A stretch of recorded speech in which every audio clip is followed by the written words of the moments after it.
The cosmos, Captain Calliope Callie Cross had learned, operated on a strict, no refunds, no exchanges, all sales final basis. She mulled this over as a mobile mountain of furious alien metallurgy attempted to return her ship, the Earth Defense Fleet corvette Scrapwing, to its constituent molecules. Outside the main viewport, the Judgment of Lances hung in the star-dusted blackness. It was less a starship and more a mobile monument to overcompensation, a city-state whose primary export was gratuitous violence. The vessel stretched for 20 kilometers, a shard of weaponized midnight that effortlessly absorbed the combined tantrum of the entire EDF. Bursts of contained plasma, brilliant fusillades of human defiance splashed against its shields in silent, pathetic blossoms of color, like fruit thrown at a fortress wall. Tungsten slugs, accelerated to a significant and very expensive fraction of light speed, pancaked against the invisible barrier and sublimated into glittering vapor, their kinetic fury swallowed with a level of indifference that was, frankly, insulting. On the Scrapwing's bridge, every console shrieked its own unique aria of imminent, catastrophic failure. "Hull integrity yet?" Ensign Davies' voice performed an unscheduled octave jump. 58%?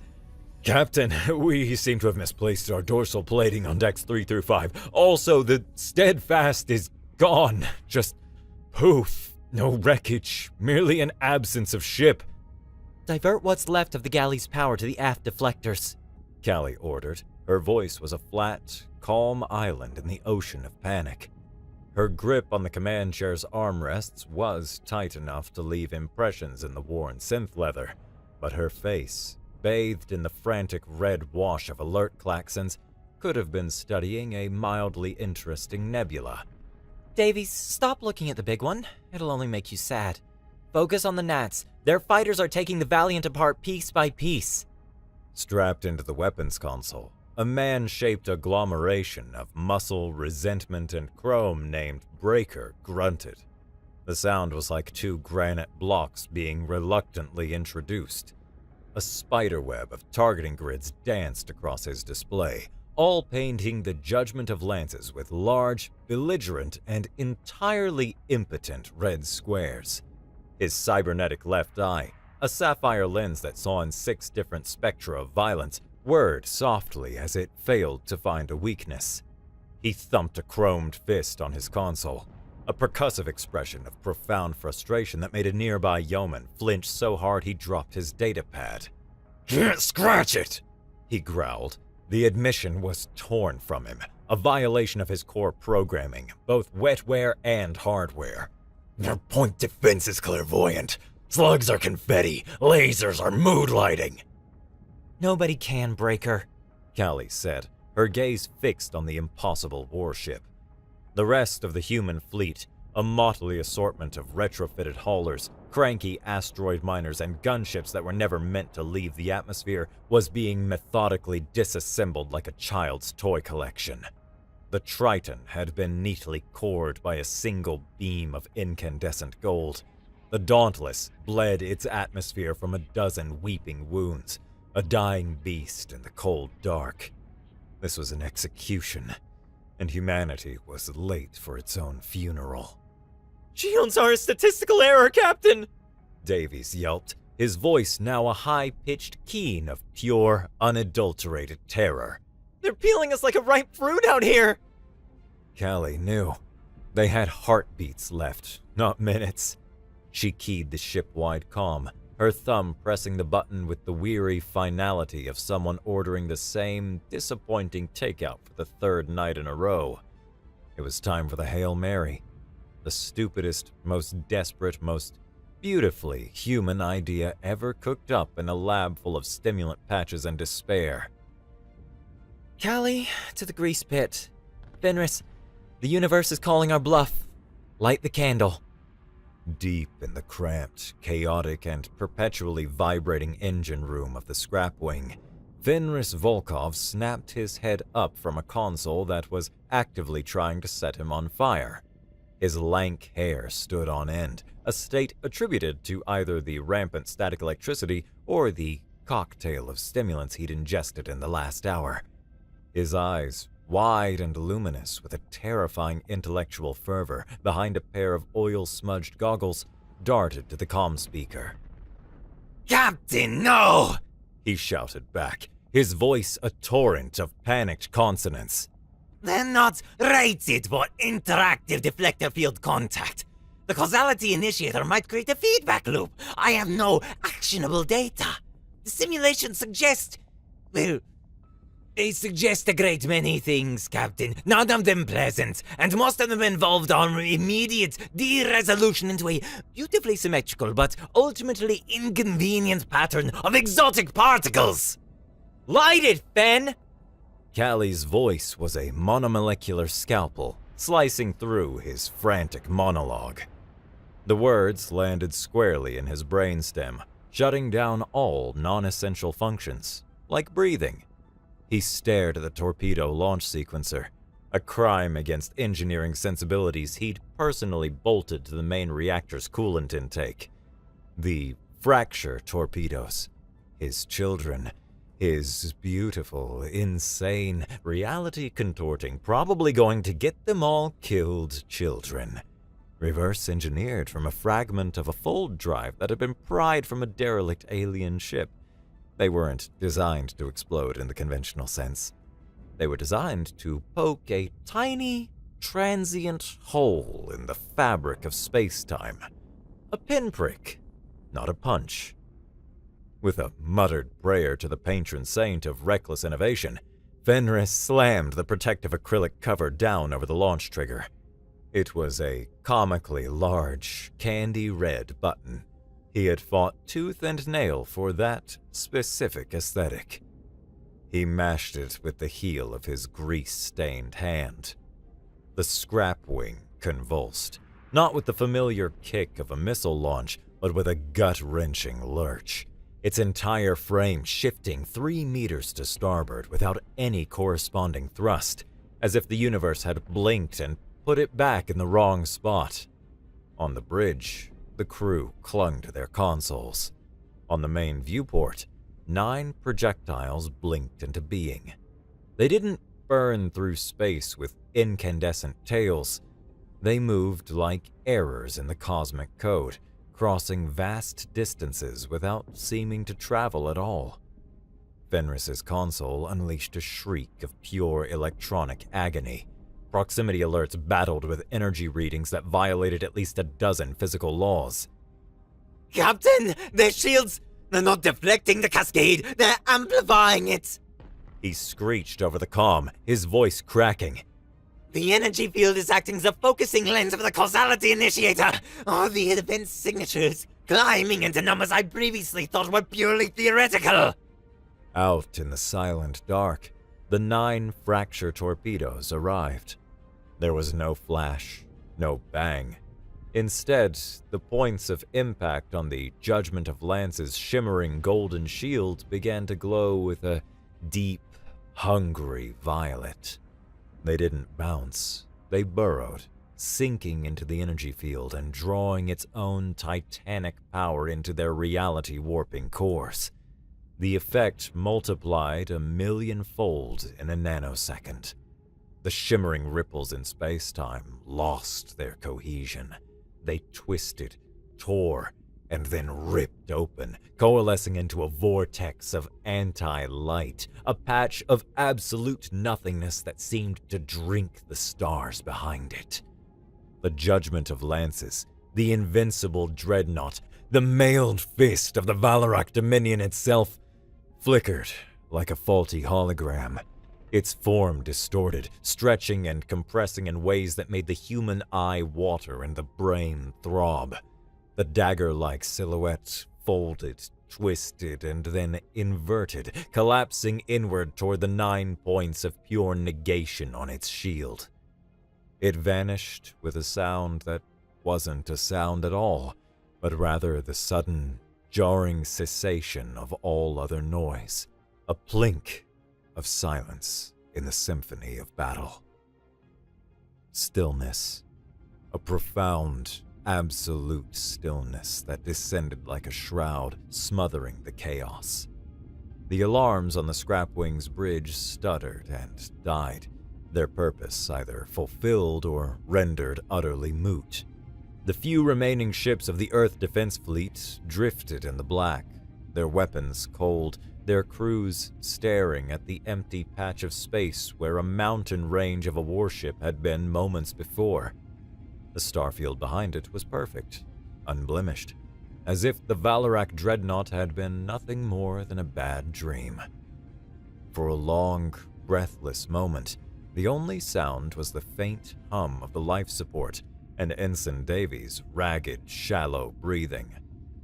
He stared at his sensor screen, which was now a landscape of blessed, terrifying emptiness. Breaker slowly lowered his hands from his console, his cybernetic eyes cycling through thermal, magnetic, and gravitic spectra, trying to find something that had fundamentally ceased to be there. Callie let out a breath she hadn't realized she was holding. It shuddered from her, a single crack in her iron facade. The comms channel detonated. There were no cheers, just a cacophony of stunned, disbelieving voices from the other EDF ships. Triton to Fleet Command, requesting a sensor recalibration, and possibly a stiff drink. Did we just win? Where in God's name did it go? A clipped, authoritative voice sliced through the chatter. Admiral Zhao. All ships, damage reports. Scrapwing, what in the name of every taxpayer dollar I spent on this fleet did you just do? Callie tapped her console, her composure snapping back into place. Admiral, we deployed an experimental deterrent. The hostile vessel has been displaced. She chose the word with surgical care. Displaced? Zhao's voice was a mixture of disbelief and incipient rage. Captain, a vessel the size of a small moon just vanished from reality. My tactical display is showing a smiley face where it used to be. I need a better explanation than displaced. Before she could invent one, Fenris's voice trickled over the internal comm, thin and shaky. Captain, he whispered. The manic energy bled out of him, replaced by a cold, seeping dread. That's not what it was supposed to do. The energy cascade, the resonance feedback from their shields, it didn't poke a hole in the ship. He took a ragged, hitching breath. It poked a hole under it. We didn't destroy it, Captain. We pushed it sideways into the attic of the universe. Callie stared into the empty expanse. The chilling realization crystallized in her mind, colder and more terrifying than any Valorak weapon. They hadn't won a battle. They had just rung a galactic dinner bell, announcing the arrival of a species that could make invincible warships disappear. And they had done it by tripping over their own shoelaces. They hadn't just unleashed something far weirder and more dangerous on the galaxy. They had just become it. News travels fast. When brokered by the Argosy Syndicate, it travels at the speed of profit, which is orders of magnitude faster than light. On the bridge of the Scrapwing, now limping its way toward a classified repair depot in the asteroid belt, Callie had the galactic newsfeed playing on the main screen. The crew watched in a state of shared, stunned silence. A multi-limbed Argosy anchor, its voice a smooth, synthesized purr that could sell sand to a desert nomad, narrated over a slick holographic reconstruction of the battle. It showed the assembled Valorak fleet, a symbol of galactic dominance for millennia, and the pathetic, laughable cluster of human ships. Then, with a dramatic flair that was pure showmanship, it showed the judgment of lances, just winking out of existence. The Argosy had isolated the energy signature left behind, a unique, high-energy causality echo that spoke of a physics so heretical it made the established galactic sciences look like cave paintings. Sources within the Syndicate have traced this unprecedented event to a single vessel. The anchor purred, and a grainy, unflattering image of the scrapwing filled the screen. A chemically propelled projectile corvette from the newly contacted species in Sector 7G. A species calling themselves humans. Chemically propelled? Davies muttered, looking offended. We're famous. Infamous. Breaker corrected him, his voice a low rumble. There's a difference. The montage cut to other reactions. A grim-faced Ashtil hegemony general, a member of a proud, stoic warrior race whose faces looked permanently carved from granite, stared at the data with an expression of profound respect and even deeper alarm. He spoke in his guttural tongue, the translator overlay flat and clinical. A weapon that does not destroy, but unhappens. This is not an instrument of war. It is a tool of celestial editing. The humans have become a cosmological predator overnight. Then came the Valorak Dominion's official statement. A high-ranking minister, his face a mask of quivering fury, declared the footage a fabrication, a pathetic digital trick concocted by a cowardly species to hide their inevitable annihilation. It was the galactic equivalent of insisting you hadn't been knocked unconscious, you merely tripped and were resting your eyes on the canvas for a moment. No one was buying it. The judgment of lances was gone, and the Valorak Empire, for the first time in 1,000 years, looked vulnerable, humiliated. Earth had gone from a backwater nuisance, a planetary system ripe for conquest, to the galaxy's resident boogeyman. They were the terrifying new player with an erasure weapon, the unpredictable primates who had brought a metaphysical crisis to a laser fight. Callie switched off the feed. The bridge was still. "So," she said to the room at large, a dry, humorless smile touching her lips. "We're a galactic superpower now. Congratulations. Try not to let it go to your heads." Days later, the galaxy came calling. They were running dark, making patch repairs in the deep black, when 3 blade-like ships materialized from nowhere. They were sleek, silver, and radiated a quiet, deadly competence. Ashtil warships. They didn't fire, they simply boxed the scrap wing in, maintaining a conspicuously large buffer distance, as if they were afraid the little human corvette might sneeze and accidentally delete them from the current timeline. The bridge of the scrap wing went to high alert, but Callie ordered her crew to stand down.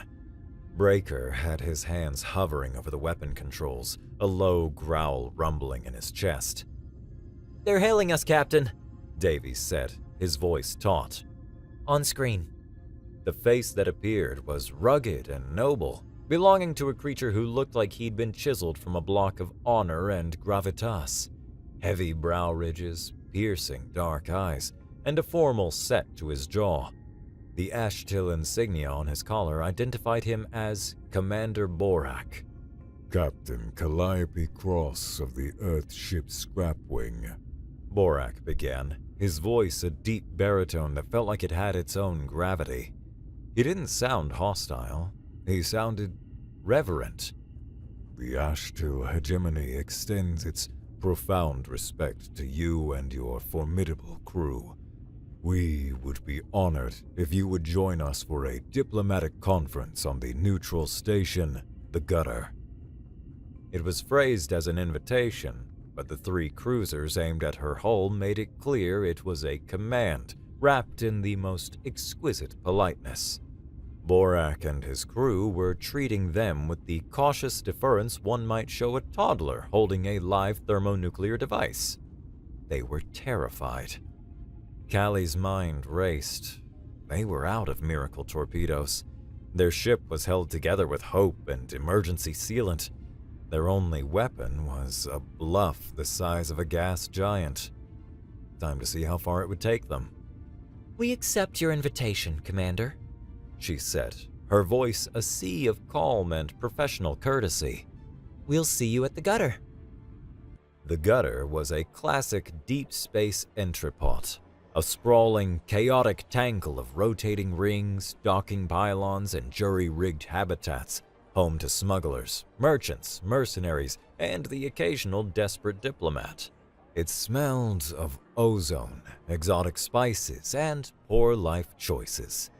As the battered little scrapwing glided toward its assigned berth, Callie could feel the eyes of the station on them. Docking control to EDF Scrapwing. A nervous voice crackled over the comms. The station controller, a four-eyed arachnid-like creature, was audibly sweating. You are cleared for landing bay 94 Gamma. It's a bit isolated for your privacy. For everyone else's continued existence, you mean? Breaker grunted from beside her. He was right. They were being quarantined. As they maneuvered the Corvette into the hangar, other ship's crews stopped what they were doing to stare. A hulking freighter pilot physically recoiled, yanking his loading drone back as if the scrapwing might be contagious with reality failure. The feeling only intensified when they disembarked. Callie, Fenris, and Breaker headed for a supply depot, a necessary chore before their diplomatic meeting. They passed a crowded cantina, the sound of raucous laughter and alien music spilling out. Breaker, in his heavy combat gear with his glowing cybernetic eye, stepped through the doorway first, just to scan the room. The entire bar went dead silent. A table of loud, boisterous Valorak mercenaries who had been drunkenly boasting moments before suddenly found their drinks to be the most fascinating objects in the known universe. A trio of insectoid gamblers froze mid-deal, their multifaceted eyes fixed on the table. The bartender polished a single spot on a glass with the laser focus of a bomb disposal expert. Callie felt the weight of their reputation settle on her shoulders. They weren't just a crew anymore. In the eyes of the galaxy, they were walking, talking doomsday devices. Before they could even reach the Ashtil delegation's designated sector, they were intercepted. An Argosy syndicate member slid out of an alcove, his movements unnervingly fluid. He was tall, thin, and wore a suit that shimmered with a subtle energy field, probably costing more than the Scrapwing's entire operational budget. His smile didn't reach any of his four constantly shifting eyes. Captain Cross, a distinct pleasure. I am Vreen, an ambassador for the Argosy Syndicate. He gestured with a three-fingered hand toward a luxurious private lounge. If you would grant me a moment of your time. Callie knew an Argosy's moment was never just a moment, but she was curious. Inside, Vreen offered them synth ale in elegant, self-chilling glasses and launched into his pitch. He offered them wealth, advanced technology, a military alliance, and protection from all their enemies, real or imagined, all in exchange for one little thing: the schematics for the fracture torpedo. As Vreen spoke, Fenris was completely checked out. His eyes darted around the room, absorbing the silent, shimmering holographic emitters, the elegant power conduits humming softly behind frosted glass panels, the phase conjugate architecture of the air purifiers. Incredible, Fenris muttered, oblivious to the high-stakes negotiation happening a meter away. They're using a nested Faraday cage to stabilize the particle stream. That's brilliant. If we could adapt that for the causality initiator's containment field, we could increase the yield by at least 2 orders of magnitude without risking a premature reality cascade. Callie saw it. the intense, unguarded focus on his face. He was a genius. But he was a genius who thought out loud, with no filter between his brain and his mouth. He could give away their one and only secret without even realizing it. The secret being that they had no idea how it really worked and had gotten stupendously, cosmically lucky. She cut Vreen off mid-sentence. We're not for sale, she said, her voice colder than the vacuum outside. Vreen's smile tightened, a barely perceptible shift. A pity, he said, his multiple eyes finally focusing on her. Alliances are so much cleaner than acquisitions. Secrets have a way of getting out or being extracted. New orders, Callie said as they left the lounge, her voice low and hard. Fenris, you are permitted to look at the shiny things, but if you open your mouth to say anything more complex than "where's the restroom," I will personally weld it shut. Breaker, you're his shadow. Don't let him talk to anyone who looks too smart or too rich. This whole station smells like credits and treachery. Breaker grunted his assent. It was a role he was born to perform. While Fenris was utterly captivated by a back alley stall selling illegal fold drive modifications, it happened. One moment he was admiring the raw, terrifying beauty of an exposed singularity core. The next, he was being dragged into a grimy, dripping service corridor. A hulking, four-armed bounty hunter, a species known for their brute force and lack of conversational skills, slammed him against the wall. The Syndicate pays well for smart little monkeys.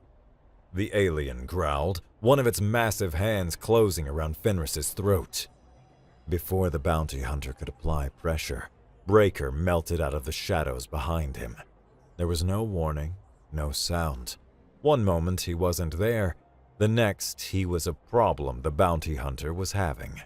A brutal, close-quarters brawl erupted. It was a visceral, ugly clash of metal and flesh. Breaker moved with a terrifying, compact lethality that belied his size. He used one of the bounty hunter's own arms as a shield against a plasma pistol shot, the searing heat washing over his reinforced torso without effect. His augmented limbs were a blur, parrying vibroblades with the reinforced edge of his forearm, his knuckles cracking against the alien's chitinous jaw. The fight ended as quickly as it began. Breaker drove a massive combat knife up under the bounty hunter's ribcage, twisted, then shoved the gurgling alien into a pile of refuse containers. He was breathing a little heavily, but was otherwise unharmed. He turned to Fenris, who was leaning against the wall, hyperventilating. Breaker's cybernetic eye scanned him for injuries. Finding none, he reached into a pouch on his belt, pulled out a protein bar, and tossed it to the terrified engineer. He didn't say a word. He didn't have to. The message was clear. The galaxy wasn't just watching them anymore. It was actively trying to gut them for parts. Back on the relative safety of the scrap wing, Fenris was a whirlwind of frantic activity. He was hunched over his primary analysis console, poring over the sensor data from the initial battle. It just can't be noise, he muttered, his fingers flying across the holographic interface. An event that's energetic, that fundamental, it has to leave a resonance. He was focused on the causality echo, the unique signature their accidental weapon had left behind. Buried deep within the background radiation, he'd found something. A faint, repeating signal. He spent hours filtering it, running it through every translation matrix he had, certain it had to be a distress call. He peeled back layers of interference, his excitement growing. The signal was getting cleaner, more defined. He could almost make out a voice. He ran one final decryption algorithm. The static fell away. For a split second, a distorted, hate-filled voice in the Valarak language cut through the speaker, clear as a bell. will burn your world to cinders. It was Vorlag. Fenris recoiled from his console as if he'd been electrocuted. His blood ran cold. He stumbled back, his hand flying to his mouth, a strangled gasp escaping. Alive! He whispered to the empty engineering deck. His mind reeled with the impossible, horrifying truth. Alive! And they're broadcasting their vengeful thoughts across dimensions. The bridge of the Judgment of Lances was a hellscape of red emergency lighting and the groaning of stressed metal. Grand Marshal Vorlag, his face a thunderous mask of rage, smashed a console with his armored fist, sending a shower of sparks into the air. Outside the main viewport, there were no stars. There was only a nauseating, non-Euclidean chaos of twisting light and impossible geometry. Colors that had no name swirled in fractal patterns that hurt the brain to look at. This was the subfold, the space between spaces. The mighty warship was trapped in a prison of broken physics, but it was not destroyed. Its powerful structural integrity field and reality anchors held, creating a small, fragile bubble of stable reality in the heart of the madness. Sub-Commander Crix stood at his station, his posture rigid, his expression grimly professional. Marshal, the internal fields are holding at 92%, but they're draining our core reserves at an alarming rate. We cannot maintain this stability indefinitely. Vorlag ignored him, his eyes fixed on the chaotic vista. Report! He bellowed. A science officer spoke up. We can detect the source of the event, Marshal. The primitives, they left a scar in reality. A lingering weakness in the dimensional wall. A slow, predatory grin spread across Vorlag's face. They left a door. He snarled. They were arrogant enough to leave us a door. He turned to his crew, his voice booming with renewed purpose. We will not just escape. We will tear our way back through the very wound they gave us. We can force it back open. Marshal, if I may, Crix interjected. Our reading suggests the scar is an energy trap. Forcing it could destabilize our own reality anchors and destroy us. Your caution is cowardice, Crix. Vorlag roared. My honor demands retribution. My very soul demands it. To be erased from the histories that I will not allow. We will return, and their world will be the pyre upon which I reclaim my glory. For Vorlag, survival was now secondary. His all-consuming need for vengeance was the only thing holding his fractured sanity together. Fenris laid out the horrifying discovery for Callie and Breaker on the Scrapwings Bridge. The audio file of Vorlag's promise echoed in the quiet room. They're alive, they're angry, and they're trying to claw their way back. Fenris finished. Breaker crossed his heavily muscled arms. Good, He grunted. let them rot. We can't, Fenris said, bringing up a complex simulation on the main screen. It showed a shimmering, unstable bubble of energy. The torpedo didn't create a stable pocket dimension. It's a wound, a tear in space-time, and reality is trying to heal itself. He pointed to a blinking red timer. My models show the dimensional rift will collapse in less than a week. When it does, all the mass and energy we crammed in there, an entire Valrak dreadnought, its crew, its singularity core, will be violently ejected back into our universe. Callie stared at the simulation. It won't come back as a ship. Fenris shook his head.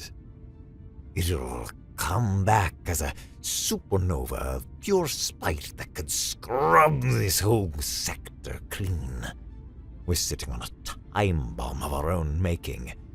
We have to get them back here, now, where we can control the outcome. They had to save their greatest enemy to save themselves. Fenris paced the engineering deck, muttering to himself, sketching equations on a datapad. The plan he formulated was equal parts brilliant, insane, and pure Fenris. We have to fish them out, He explained. If we hit the causality scar with another fracture event, we can pry the wound back open for a few seconds, long enough for them to come through. It'll be like chumming the water for a very, very angry shark. Callie stopped his pacing. We fired 9 torpedoes, Fenris. The manifest said we had 10. Is 1 enough? Fenris froze, a sheepish, guilty expression crossing his face. Well, yes, officially we have 1, but I might have another. He led them to a forgotten corner of his workshop. Under a greasy tarp was the unmistakable shape of a torpedo. It was uglier than the others, covered in diagnostic ports and exposed wiring. D01, Fenris said, pulling the tarp away. the original prototype. I kept it against, every regulation. It's unstable. The targeting is a nightmare, and it leaks low-level chronoton particles, but the yield, the theoretical yield is much higher. Callie stared at the rogue torpedo. Then she stared at Fenris. Her expression was a perfect mixture of white-hot fury and profound relief. Volkov? She said, her voice dangerously calm. One of these days, you are going to be the death of me. But it looks like it won't be today. Callie requested a private, face-to-face meeting with Commander Borak. She met him in a Spartan conference room aboard his flagship, the Blade of Intent. She laid out a carefully constructed, partial truth. Commander, She began. our weapon is a tactical transport device.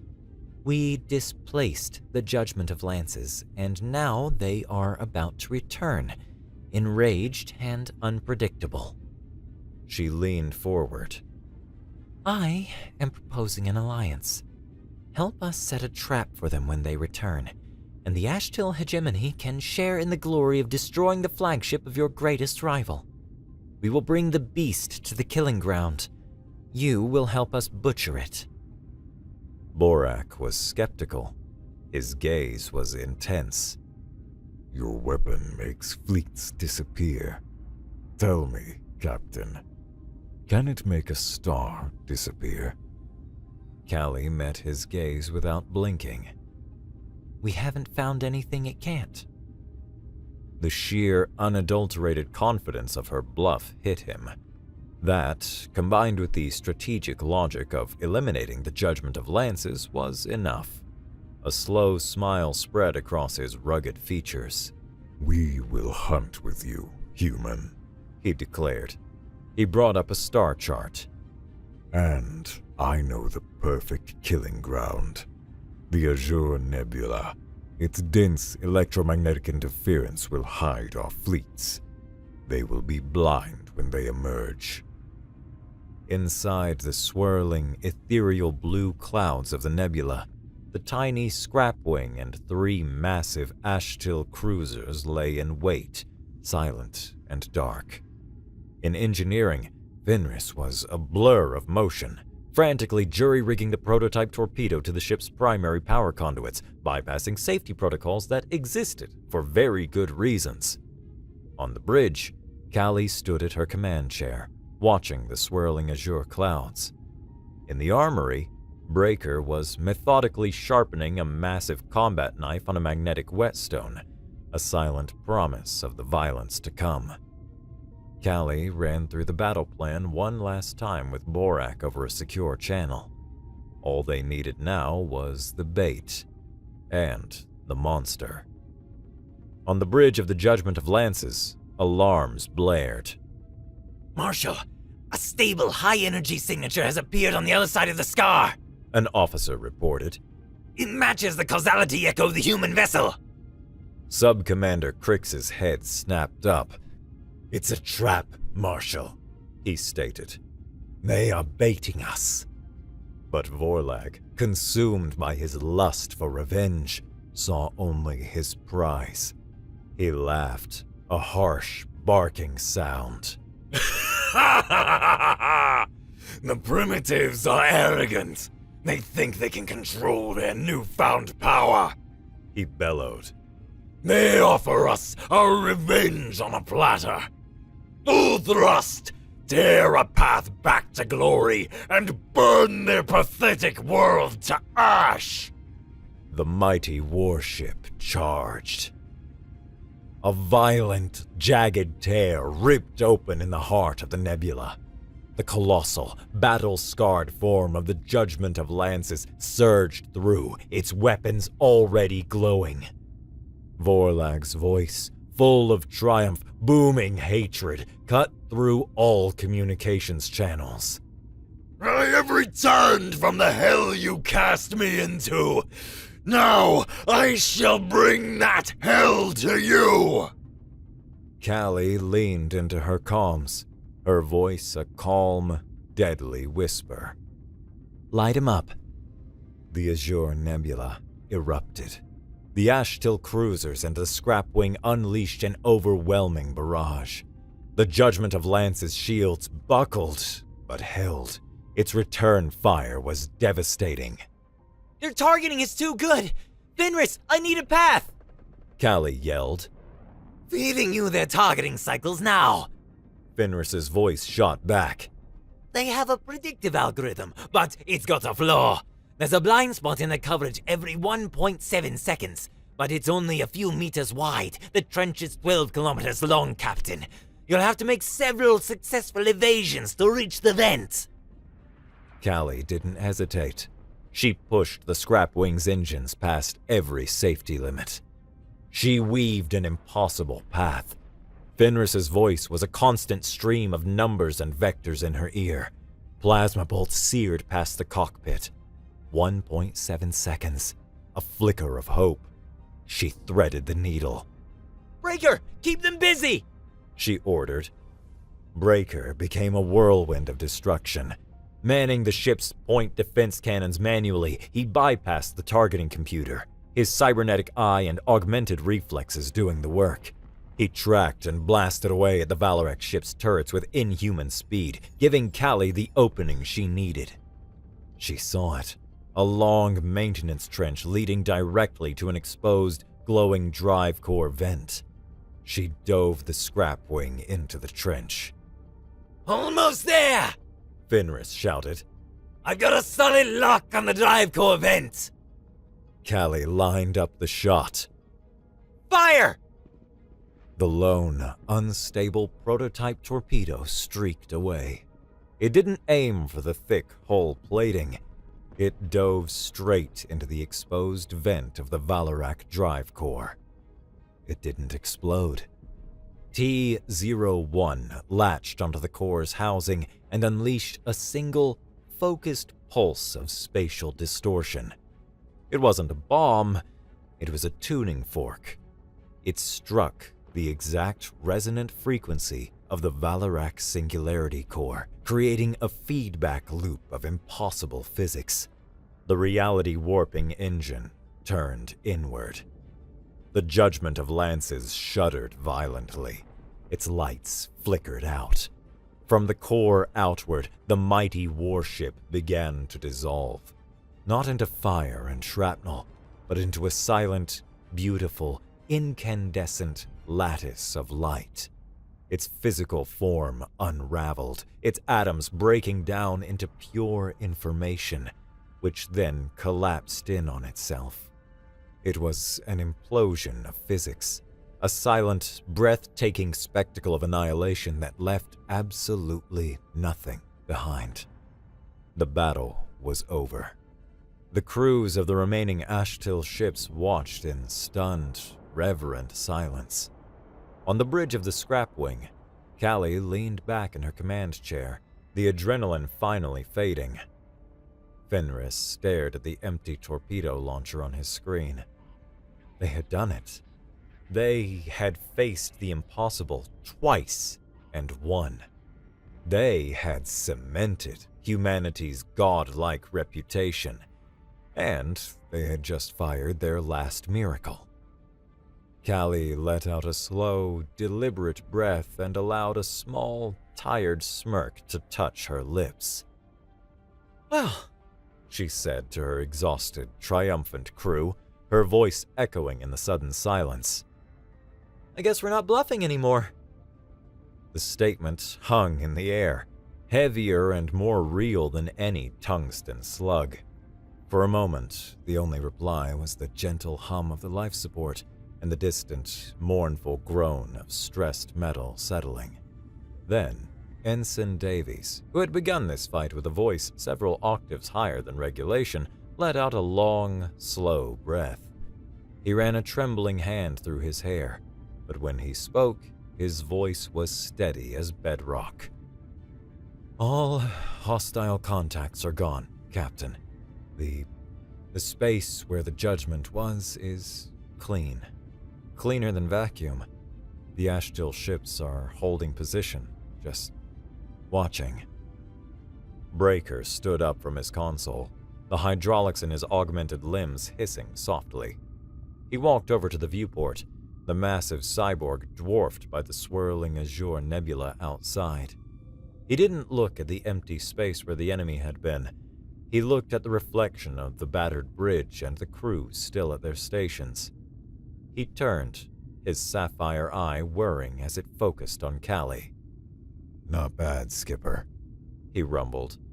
It was the highest praise anyone had ever heard him give. A crackle from the comms heralded Fenris, his voice no longer a screech of terror, but a breathless torrent of pure, unadulterated scientific ecstasy. Captain! Oh, you have to see this data. The cascade was perfect, contains no dimensional blowback, no residual chronoton leakage. The prototype worked better than with the production models. I can make the next one stable and smaller. Captain, I think I can build one that fits on a fighter. We can weaponize causality on a tactical level. Can you imagine? Can you? Callie allowed herself a genuine smile, the expression feeling foreign and welcome on her tired face.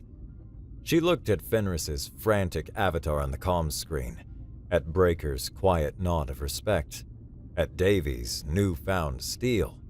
They hadn't just survived, they had been forged. Before she could answer Fenris, a priority call cut through. Commander Borak's chiseled face appeared on the main screen. He wasn't looking at Callie. He was looking past her, as if he could see every member of her crew, every circuit and weld of her impossible little ship. The Ashtil warrior, a being carved from honor and gravitas, looked utterly, profoundly shaken. "Captain Cross," he began, his deep voice hushed with a reverence usually reserved for gods or cosmic phenomena. "The hegemony archives speak of legends, races that could shatter planets, empires that could extinguish stars, but we have no stories for this." He gestured vaguely at the empty space. "You did not just destroy a warship. You You unwrote it from existence with a single shot from a ship held together with, by my scans, courage and engine tape. Callie leaned forward in her command chair, the worn synth leather creaking. Her exhaustion was a physical weight, but her spirit was soaring. She looked at the stoic alien commander and saw the face of the entire galaxy staring back in awe. We had a problem, Commander, she said simply, her voice carrying the calm weight of absolute victory. We solved it. Borak was silent for a long moment, his piercing eyes searching hers. A slow, incredulous smile spread across his rugged face. Other species solve problems, he said, his voice resonating with a newfound truth. You humans, you find the fundamental laws of the universe that are causing your problem, and you solve them instead. He gave a short, sharp nod of ultimate respect. The transmission ended, leaving the bridge crew of the scrap wing alone in the quiet heart of the nebula they had made their own. They were a tiny, battered corvette, adrift in the vast, hostile dark. But they, and the species they represented, were no longer the underdogs. They were the storm. They were the anomaly. The galaxy had finally learned the most vital lesson about the loud, stubborn primates from Sector 7G. When their backs are against the wall and all hope is lost, they don't just find a way to fight back, they find a way to break reality itself.